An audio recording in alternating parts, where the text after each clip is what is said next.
Remember those endless summer days that felt like they just last forever? Sun rays kiss your skin. Grass tickles your toes as you bite into the creamy popsicle melting in your hand. Pure, unbothered bliss. Capture more sun-drenched memories with the Orange Vanilla Dream Hydration Multiplier from Liquid IV. This nostalgic vanilla flavor with notes of candied orange can help keep you hydrated while savoring your favorite golden hour moments. No matter how hot your summer gets, just one stick of Liquid IV and 16 ounces of water hydrates you better than water alone. It's 3 times the electrolytes of the leading sports drink, with 8 vitamins and nutrients for refreshing on-the-go hydration. Live your summer dream with Liquid IV. Tear, pour, live more. Go to liquidiv.com and get 20% off your first order with code INDULGE20 at checkout. That's code INDULGE20 at liquidiv.com. Hi there, and thank you for joining us on the Overcomers Overcoming podcast. We feature those who are in the process of overcoming or have overcome any type of life encounter, life obstacle that at the time seemed to be almost insurmountable. With this podcast, we have 3 objectives in mind. Our first objective is we want you to know with a confident resolve you are not alone. We want to work with you. We want you to know there are others who are working with you, who want to help you through whatever you are encountering, and together we will get through whatever you're experiencing. Our second objective is there are multiple options for any life encounter you are facing.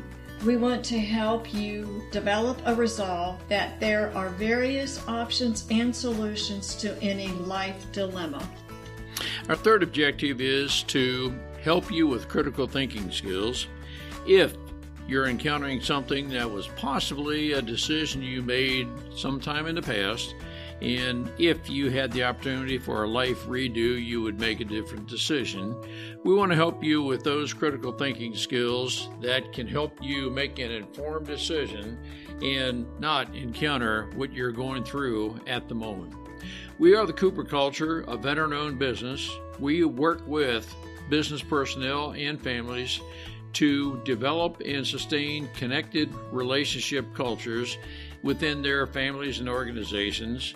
That type organization is one where people feel wanted, appreciated, and genuinely a part of that organization. I'm with my wife and business partner, Marty, who has helped me facilitate this podcast. Today we feature Paul Doughty, who describes for us his life of feeling abandoned because he was unsupervised for several years during his teenage years. From that experience and a home of abuse, he felt that he had been abused, abandoned, and went into a life of despair, as he describes it. But through some mentorship, through some transformation, he was able to come out of that life, and now he is a public speaker, and he describes his life on what is now the good side to help others overcome any aspect of life despair they may be experiencing. Marty, what are some takeaways our listeners can gain from Paul?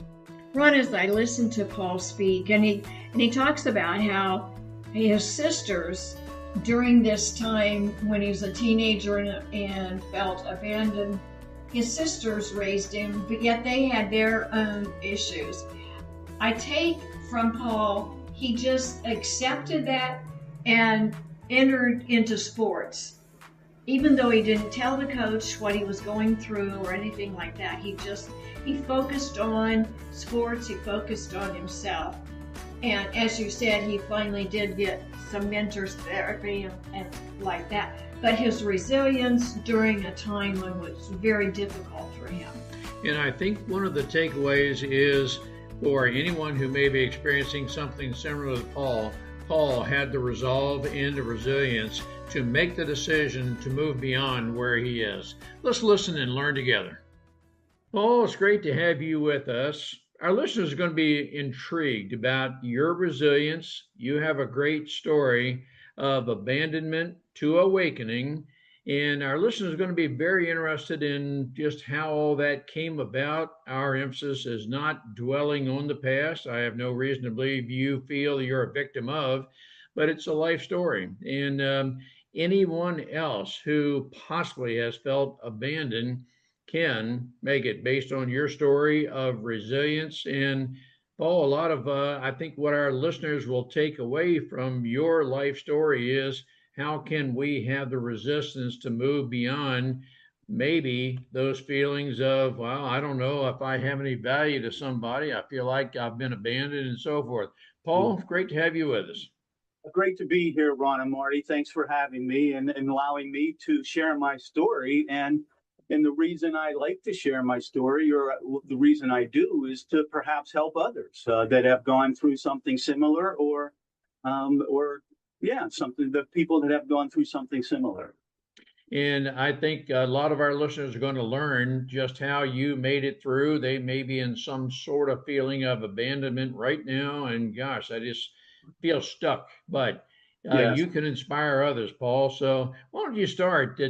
What was it about your life that made you feel abandoned?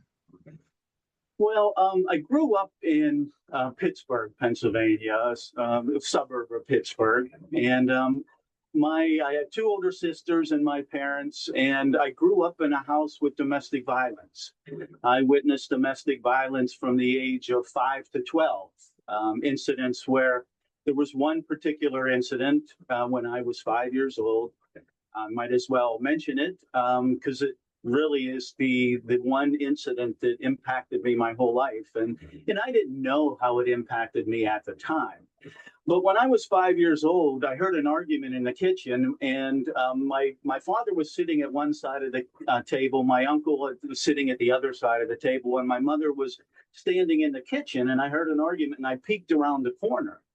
And when I peeked around the corner, I saw my father pick up a half-gallon glass milk jug and swing it and hit my mother over the head. She falls to the ground, and I thought she was dead. And from that point forward, I mean, that impacted me. I went into, what is it, fight, freeze, or flight? I froze. I froze for, quite honestly, almost 30 years. And I can get into further how that impacted me. So again, witnessing that abuse for 8 years, my parents finally divorced when I was 12. And when they divorced, my mother was no longer around. My father left the house.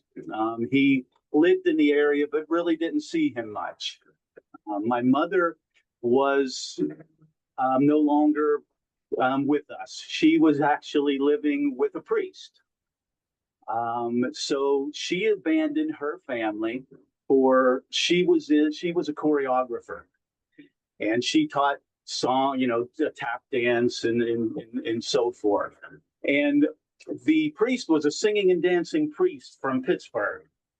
And she was, I think, a Miss America pageant. My mother was judging a Miss Pennsylvania or Miss America pageant, and they met. And they started working together, and that was part of the reason why the abuse happened. It's part of the reason why that there was the divorce, obviously. But after the divorce, my mother left. So from the age of 12 to 18, I was alone. I was abandoned. And so were my sisters. My sisters, I think, were impacted a little bit. Well, my one sister was impacted a little bit more than myself from an abandonment standpoint. But yeah, we were on our own from the age of, myself, from the age of 12 to 18. I was, the one thing that saved me was being involved in football. That's the one thing that saved me, because it kept me from,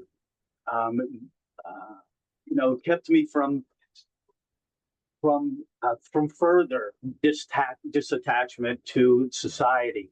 Because at the age of 12 to 18, when I was on my own, I mean, what do? You do wrong things. So I started into the alcohol at the age of 12. And so from the age of 12 to almost 30, I drank alcohol. So from the age of 12 to 18, again, we were on our own. So I was, hungry. There was many times where I didn't have food. I had to, there was a gentleman that used to sell vegetables off of a truck around and drive around, and he used to give me some food. And I used to go out and collect soda bottles so I can get something to eat. And I would drive, walk a mile to the store to get something to eat. But so I was alone for all of those years and abandoned for the most part. I went through high school. I graduated. I played football, as I said, and that is the one thing that saved me, because it really kept me from, again, going off the deep end, being involved and being able to develop some character and some valuable life skills that I would not have been able to develop if I would have isolated and not been involved with something. So I think that's one of the things that saved me was being involved in sports, and it doesn't matter for those that are struggling what you get involved in. It's just about getting involved. So that saved me. So then, from the age of 12 to 18, from after 18, I graduated college, graduated high school. And my sister went to an education school, a teacher's school. She was 2 years older than me, California University of Pennsylvania. And so I went there as well, and I majored in physics. Right? I majored in physics. There was no thought, there was no consultation of what I wanted to be when I grew up. Because that time that I saw that incident, again, I blacked out for a number of years. What I say is I just went through the motions. I just went through the motions of life. I graduated high school. I had a girlfriend. I went to college. And when I went to college and I graduated college, I didn't have great grades, but, I was functional. But I was heavily involved in drugs and alcohol. And again, it got worse as I got older.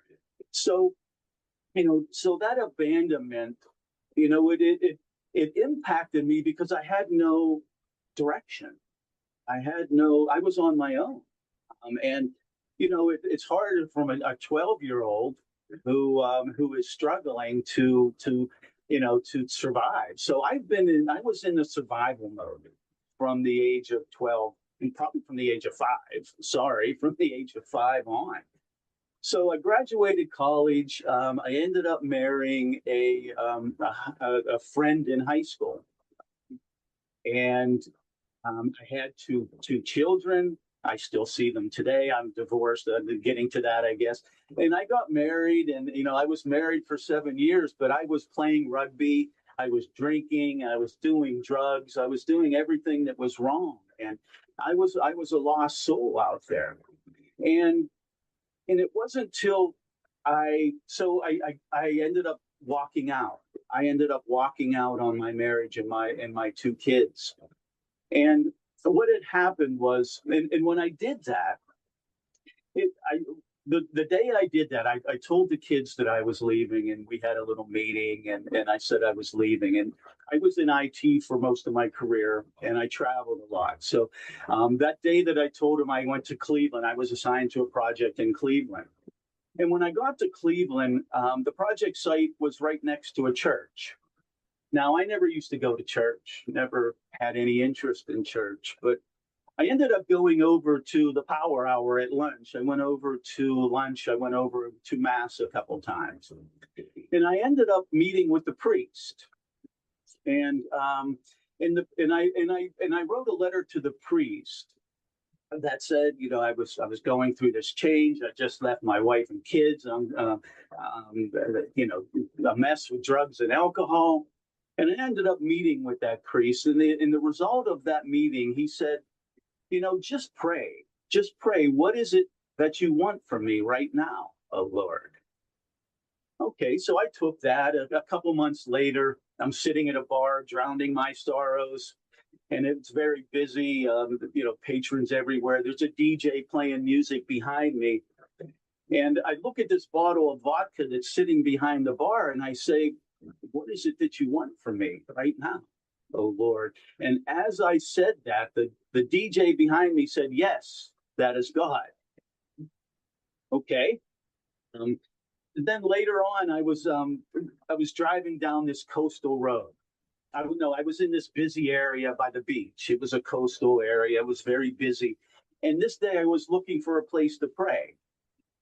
And I never used to really look for a place to pray, but something was calling me to pray this day. So I said, well, I'll drive along this coastal road and see if I can find a place to pray. So I'm driving along the road and I come down the hill and I see this big opening. So I pull my car down, I come walking up and I look down and there's this circular formation in the ground. It was outlined with rocks and it was a labyrinth. Now, labyrinths have been used for thousands of years as a spiritual tool for meditation and reflection. And the labyrinths have one way in and one way out. So I walked in and I got to the center of the labyrinth. And when I got to the center of the labyrinth, there was a crucifix of Jesus. And this overlooks a lighthouse. And this lighthouse flashes 143. 143 for I love you. So somebody was trying to tell me something. And then later on, September 12th, 1998, I quit drinking. It was 35 years of drinking. And all of that occurred. All of those things occurred because I dropped my barriers. I dropped those barriers that I was hiding behind, and I let go of that ego that was telling me how I should be and how I should act and what I should be like. And when I opened up and I let that in, and I started to transform, and that's how I got out of that drug and alcohol state and kind of awaken. That awakening happened. And now that doesn't happen overnight, right? I mean, it takes years sometimes for this to occur. And it did for me. It took over a year for all of that I explained and more to happen. And again, it all happened because my mother had given me a cassette tape called 101 Ways to Transform Your Life by Dr. Wayne Dyer. And that really, it kind of opened my mind to a higher power, that, there's more than what we see. And those types of things, just dropping those barriers, opening my mind and researching and doing some thought.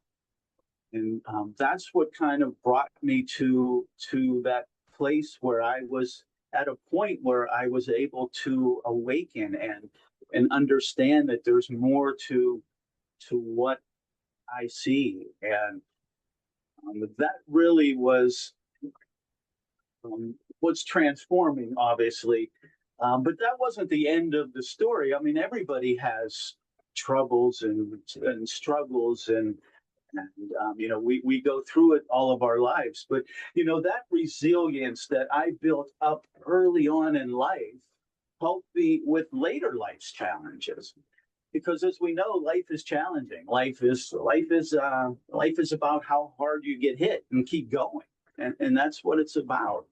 And, and as I said, just that resilience and what I was able to get over at a younger age helped me throughout my life and helped me with later life's challenges, which, there's still life's challenges, as we know. Let me interject here, Paul. Yeah. Would it be fair to characterize your life when you were 5 years old or so? I'm going to go back to the milk jug incident, that you had indelibly printed in your subconscious mind what happened, and you may have had just profound resentment from that.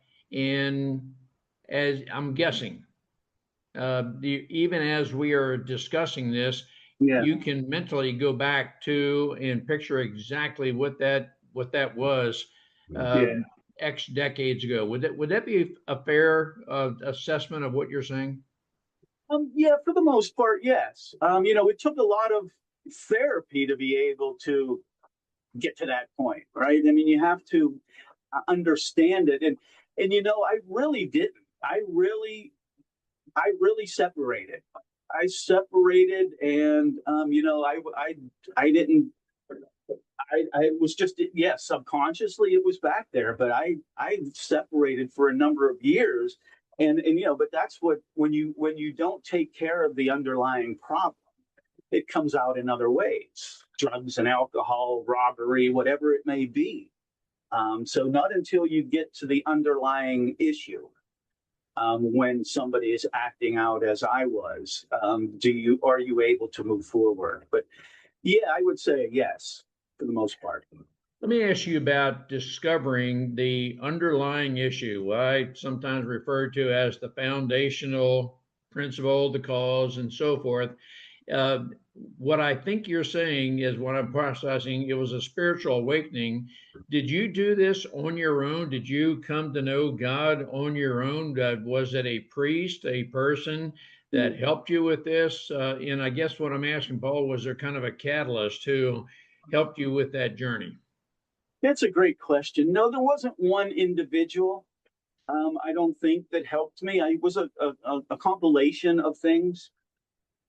The I think the number one factor again was that one book, 101 Ways to Transform Your Life, because it's a snippet of different things. It's not a 20 200-page book to read. It's a snippet, and the way I never read when I was young. Right? I didn't read because I was surviving. So I like to read little things and short things. So that really resonated with me and it really opened up my mind. That, along with therapy, again, just understanding what happened. You know, I later found out that the domestic violence in my family was generational. My family came from Italy. My grandfather apparently was abusive. And I always wondered, why didn't anybody do anything? I mean, why didn't anybody do anything? Because we told the police at one point, this was 1972, we called the police when we had enough, and they said, no, it's a private matter. There's nothing we can do. So they didn't do anything. So, and we told our family, and half the family didn't believe what was going on behind the scenes. And others, like, as I said, didn't do anything because it was generational. And, so that helped as well. Why did somebody help? So I think, again, it was a compilation of things. The book really catapulted me. Therapy obviously helped, and then just understanding. And therapy helps you understand as well, but understanding the history, I think, was all of that together is what allowed me to get to the point where I could awaken. Because before that, there was no helping me because I was lost. Help our listeners with your thought process. The book, the cassette tape, and those type matters. But Paul, it seems, if I'm processing what you're saying correctly, you reached a point that I have to make a change. And I'm not trying to put words where they're not, but it seems at some point you made a decision that I can't continue the way I'm going. Something's got to change. And several factors, the book, the cassette tape, you chose not to isolate football and so forth. Maybe all that in combination was synergistic in helping you through build a new life. Am I processing what you're saying at least somewhat correctly? Yes, absolutely. You're 100% correct. You're 100% correct. It was all of what you said was exactly what occurred.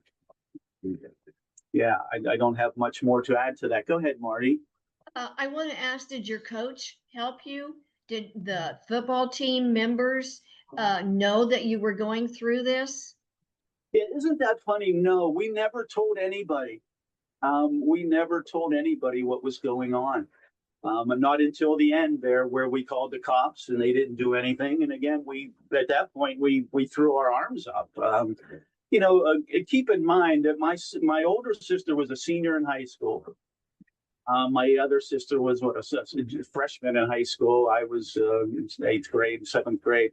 So when my mother left, my sister would have parties all the time. She was a senior in high school, right? They had an open house, and so that's what I kind of grew up with as well, is seeing that party life at the age of 12. So that's again what kind of induced me with the drugs and alcohol, and so yeah, it's a good question. Paul, you seem to be very well adjusted now, but I'm curious, do you even now sometimes have what I'm going to call mental setbacks? You can, different people, different conversations, different events can bring back memories of, and do you have any setbacks like that, or would you say you're totally over that past of being from 5 to 18 years old? Yeah, I'm totally over that for sure. Not to say that I, don't have struggles today. We all have struggles, but no, I don't. That's one of the things that Dr. Dyer talks about is, all we have is now. The past doesn't matter. The future doesn't matter. All we have is now. So you have to live in the present, and that's what I learned from that is, don't worry about the past. And so much of what we worry about is about what we did in the past or what's going to happen tomorrow. And what we do is take away today's peace when we do that. And again, all we have is today. So I truly live for today. And I think that's very important, what you just said, Paul. It seems we can clearly say your past does not define you. However, your past in large measure has made you the resilient person you are today. Yeah. And with that in mind, Paul, for the person, I would ask you to speak to the listener right now who says, I've been abandoned. I'm adopted, or whatever has happened, and I just feel abandoned. I don't know what worth I have. I just feel I'm lost, and so forth. How would you help that person if you were talking one on one with them now? What is a step, a beginning of a process they could take to have a better, healthier image of themselves? Well, that's a heavy question, but to simplify it, really to simplify it is to speak up. It's really that simple. Is speak up. If you're struggling, only from a teenager, because I speak to teenagers a lot. When teenagers, only 35% of teenagers ask for help when they're struggling. That means that 65% of teenagers, and it's probably the same with adults, don't ask for help when they're struggling. So the number one thing is to ask for help. Just speak up. Speak up. Don't be shy. We all have problems. We all have problems. And, and so that's the number one thing is to speak up, ask for help. And, you are worth something. I never, I had no value for myself. None. I mean, I had no value. But as you take that step and ask for help and start to understand what your problems may be that are underlying, because as I said, there's normally an underlying problem. If you feel abandoned, there's probably a reason why you feel abandoned. So you have to understand the reasoning and some of that, which then allows you to move forward. Because not until you can understand the underlying problem, you can't really get past it. Very important. I now want to make a comment from a leadership perspective, that to the leaders who are listening, you very likely have people in your organization who are like us. Paul, I'm going to say us, me included. And I had different things going on in my teenage life that never did I then. And if I were now what I was then, I still wouldn't talk about it. You have to gain my confidence and trust before I would ever divulge to you what may be keeping me from performing at my design potential. Is that a fair statement from your perspective? Yeah, I mean, it's true. You have to trust the person. If you're going to open up to somebody, you have to be able to trust them. And what you need to look for is, people who have that promote success, that celebrate success, and like teachers and things of that nature. So, yeah, it's you have to. Yes, the answer is yes, and you have to find the correct mentor. And I always say to the young adults that, if you went to any, like, in a school, if they went to any teacher or any administrative and asked for help, they would be welcome. There are very few people that if you ask them for help, they won't help you. So that's the number one thing is to, again, speak up and ask for help. Now, I think that's very important. And then being willing to help, to mentor, and not everybody is best aligned to mentor someone else. I do believe, as Marty and I are mentoring others, there are personalities, there are dispositions, lifestyles, and so forth that help bring together the best match, if I could use that term. Yes. That yes, it very definitely is. Yep, I can relate to you. You're relatable, and you seem to be very genuine, and so forth. I think those kind of things, when that our mentee can say that, they'll Yeah. benefit most through mentorship. Yeah, and to Marty's point earlier, she asked about the coaches. From, again, I use a sports perspective because I played sports all my life. And if from somebody that is struggling and feels abandoned or needs some help, a coach, again, is a perfect person to go to. That's all they want to do is help. Coaches, that's what they're there for. So, a coach, a teacher, those types of, a relative, those types of people you open up to and ask for help if you need help. And that's really what it comes down to. As I said, it simplifies it, but, you have to speak up. You have to speak up. And I think what you're saying as well, Paul, is one of the worst things we could do is isolate, but yet there's sometimes we want to isolate because we don't know how to do anything any better. We're searching for friends, and we maybe feel like we don't have the right friends. Any number of dynamics could be occurring, something like that. But would it be fair to say, from your life experience, that isolating could be one of the worst choices you can make? Most definitely. Isolating only makes things worse. And again, because what you tend to focus on when you're sitting there, depressed, is the depressive state. So you sit there and you continually just, oh my God, yeah, I got to do, oh my God. And you think about the same thing over and over and over when you isolate. And again, the second thing I always talk about is getting involved. And it doesn't matter what you're involved in. It doesn't need to be sports in particular. It doesn't matter. It's about gaining valuable life skills and learning communication skills and social skills. And those are the things that help you move forward. So if you self isolate, you can't develop those valuable life skills that will help you later on in life.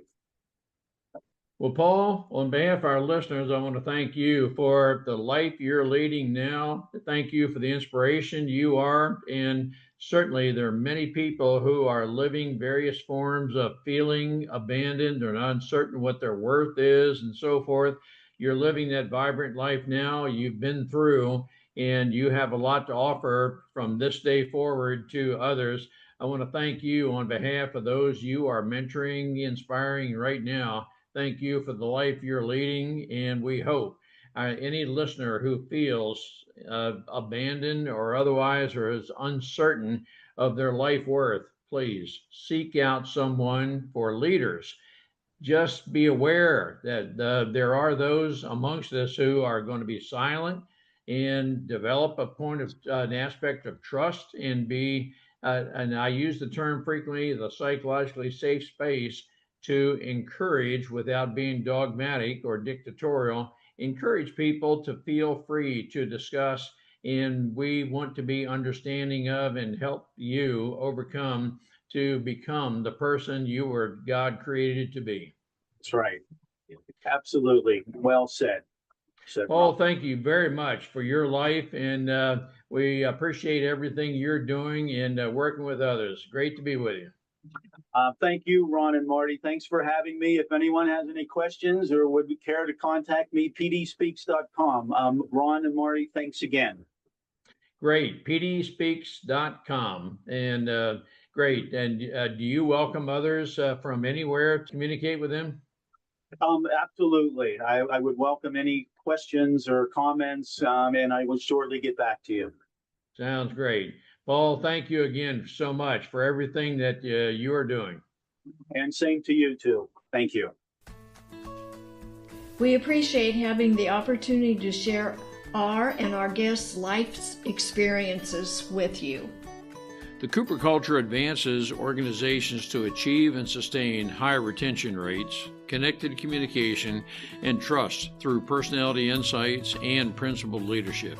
You can contact us at our website, thecooperculture.com, and you can contact us directly at ron@thecooperculture.com or Marty, M-A-R-T-Y, at thecooperculture.com. We work with you to help assess aspects of your culture to advance the environment and people to their best performance. We do that through our staff of certified personal performance coaches, leadership trainers, keynote speakers, and DISC personality behavior experts. You can book a speaking engagement directly through our website by contacting us at ron@thecooperculture.com. We look forward to sharing our life experiences with you, some of which are profound, some of which are pretty funny. Some of those life experiences are ones we'll never do that again because we've been through stuff. We truly look forward to working with you, speaking with you, helping advance you in any way that we can.